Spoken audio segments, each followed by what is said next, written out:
ಬಾಗಲಕೋಟೆ ಜಿಲ್ಲೆಯ ಬೀಳಗಿ ಮತಕ್ಷೇತ್ರ ವ್ಯಾಪ್ತಿಯ ಬಾದಾಮಿ ತಾಲೂಕಿನ 18 ಗ್ರಾಮಗಳ 15,000 ಎಕರೆಯ ರೈತರ ಭೂಮಿಗೆ ನೀರಾವರಿಗೆ ಸೌಲಭ್ಯ ಒದಗಿಸುವ ಮಹತ್ವಾಕಾಂಕ್ಷೆಯ 246 ಕೋಟಿ ವೆಚ್ಚದ ಹಿರಕಲ್ ಏತ ನೀರಾವರಿ ಯೋಜನೆ ಕಾಮಗಾರಿ ಕಳಪೆಯಾಗಿದ್ದು ಒಂದೇ ವರ್ಷದಲ್ಲಿ ಕಾಮಗಾರಿಯ ಬಣ್ಣ ಬಯಲಾಗಿದೆ.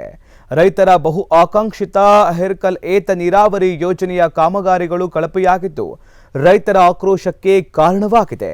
ಅದೇ ಹಿರಕಲ್ ಏತ ನೀರಾವರಿ ಯೋಜನೆಯ ಅಡಿ 36 ಕೋಟಿ ವೆಚ್ಚದಲ್ಲಿ ಸುಮಾರು 25 ಕಿಲೋಮೀಟರ್ ಮೇಲ್ಸೇತುವೆ ನಿರ್ಮಾಣವನ್ನು ಮಾಡಲಾಗಿದೆ. ಇನ್ನು ಮಾಲಗಿ ಗ್ರಾಮದ ಬಳಿ ನಿರ್ಮಾಣ ಮಾಡಲಾದ ಮೇಲ್ಸೇತುವೆ ಕಾಮಗಾರಿ ಕಳಪೆ ಗುಣಮಟ್ಟದಿಂದ ಕೂಡಿದ್ದು ಕಾಮಗಾರಿಯಿಂದ ಸಾಕಷ್ಟು ಅವ್ಯವಹಾರ ನಡೆದಿದೆ ಅನ್ನೋದು ಗೊತ್ತಾಗ್ತಾ ಇದೆ. ಇನ್ನು ಕಾಮಗಾರಿ ನಡೆದು ಒಂದೇ ವರ್ಷದಲ್ಲಿ ಕಾಮಗಾರಿಯ ಅಸಲಿಯತ್ತು ಬಯಲಾಗಿದೆ. ಹೀಗಾಗಿ ಮೇಲ್ಸೇತುವೆಯ ಬಳಿ ಎಲ್ಲೆಂದರಲ್ಲಿ ವಾಟರ್ ಲೀಕ್ ಆಗ್ತಾ ಇದೆ. ಲೀಕ್ ಆದ ನೀರು ರೈತರ ಜಮೀನಿಗೆ ನುಗ್ತಾ ಇದೆ. ನೀರು ನುಗ್ಗಿದ್ದರಿಂದ ಕೈಗೆ ಬರುವ ಹಂತದಲ್ಲಿದ್ದ ರೈತನ ಬೆಳೆ ನೀರಿನಿಂದ ಹಾಳಾಗಿ ಹೋಗ್ತಾ ಇದೆ ಅನ್ನುವಂಥ ಆರೋಪ ಕೇಳಿ ಬರ್ತಾ ಇದೆ.